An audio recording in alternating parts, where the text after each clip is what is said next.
Hello, it's Kia. I invite you to read with me. I will be reading a New York Times article this morning about the White House ballroom. The ballroom case presents the Supreme Court with another challenge to a signature Trump initiative. This was written today, the 14th, by Anne E. Marimow. And I'll give you a picture of this atrocity of a ballroom situation going on. Look at that. Crazy.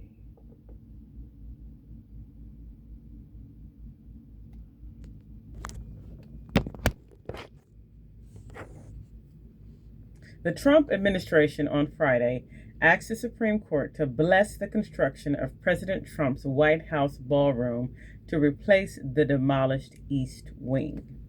The planned 90,000 square foot ballroom has been mired in litigation ever since the president tore down the East Wing in October as part of his plan to dramatically remake the White House campus. But the courts have let Mr. Trump build even while questioning the project's legality, allowing the ballroom to steadily rise in recent months. The administration's request for intervention from the nation's highest court comes after an appeals court said on August 7th that the president had most likely exceeded his authority by moving ahead with the privately financed project without approval from Congress. The case poses a test of the limits of executive authority for a Supreme Court that has embraced some, but not all, of the president's agenda. It also presents the justices with yet another challenge to one of Mr. Trump's signature initiatives. D. John Sauer, the Solicitor General, told the justices on Friday that the project was already 65% complete and suggested it was too late to stop construction. A 250-person crew has been working 20 hours a day, 7 days a week, to build a concrete and steel superstructure that now stretches 5 stories deep and 70 feet high, he said. Halting the project will stall this vital construction, making this president the subject of recurrent assassination attempts, much less safe, and risking future presidents' safety, he wrote in Friday's filing. In its 2-1 ruling, the U.S. Court of Appeals for the District of Columbia Circuit said the Constitution gives Congress, not the president, the responsibility to decide when proposed changes to the White House may move ahead.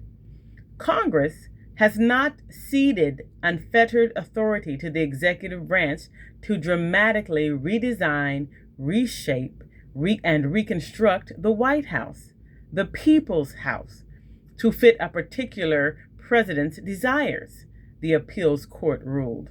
The appeals court had paused its ruling for 2 weeks to give Mr. Trump time to appeal to the Supreme Court. His petition landed a week later. In the interim, work on the project continued. Mr. Sauer asked the justices to immediately pause the appeals court ruling, which would halt construction as of August 21st. He said the secure ballroom space and an underground military complex were vitally required for national security. Construction of the ballroom, estimated to cost $400 million, is part of Mr. Trump's second-term effort to reshape Washington in his style. Stopping the project now, Mr. Sauer said Friday, would leave an incomplete structure in place that would be susceptible to strong winds during extreme weather and vulnerable to erosion, water, foundation damage, and other setbacks. The National Trust of Historic Preservation, a nonprofit chartered by Congress to guard America's historic buildings, sued to try to stop the ballroom's construction, asserting that the president had resisted oversight in violation of federal law.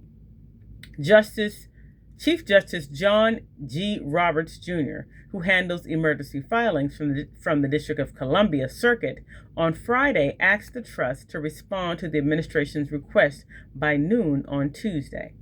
Mr. Trump has defended the project, insisting that congressional approval is not necessary and that his plans are no different than previous, more modest renovation projects completed at the White House without consultation with lawmakers. He has said the White House is in need of a large event facility. State dinners and other big events have long been held in tents outdoors because of lack of such a space.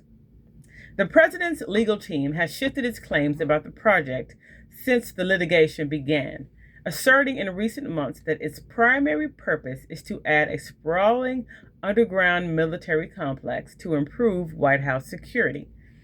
In its filings on Friday, the administration's lawyer said the trust lacks legal grounds on standing to bring the lawsuit because it does not have a personal or financial stake in the outcome.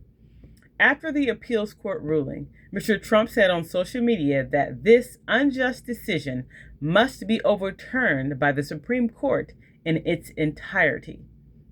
He emphasized that the project was vital for national security and military operations. In April, Judge Richard J. Leon of the U.S. District Court for the District of Columbia ruled that the project exceeded the scale of the kind of minor changes presidents have traditionally made to the White House grounds and required approval from Congress. The judge, however, deferred to the president's claims about the critical need for an upgrade of the military bunker below the White House. His ruling, upheld by the appeals court, would halt construction of the ballroom but allow renovations below ground to continue, including construction of bunkers, bomb shelters, and military and medical infrastructure. Despite the ruling, Judge Leon permitted construction to continue temporarily both above and below ground while the litigation played out. The National Capital Planning Commission, which reviews plans for major projects and renovations, voted to approve the project in April. The president had installed allies on the commission before announcing a design for the ballroom. The project is being funded by private donations. Democrats and public interest groups have raised conflict of interest concerns about the financing because many corporate donors engage in business with the federal government. Mr. Trump has said that the private funds give him the flexibility to pursue the project at no expense to taxpayers, and that he does not need congressional approval for the overhaul of the White House when taxpayer money is not involved. But in June, the administration transferred roughly $350 million from the Secret Service to cover security upgrades at the White House, which appeared to be destined for the combined East Wing project. 7 Republican senators joined Democrats in June in voting to block the construction on the project until Congress had formally authorized, but the measure failed to secure the 60 votes needed to pass. Thank you for reading with me.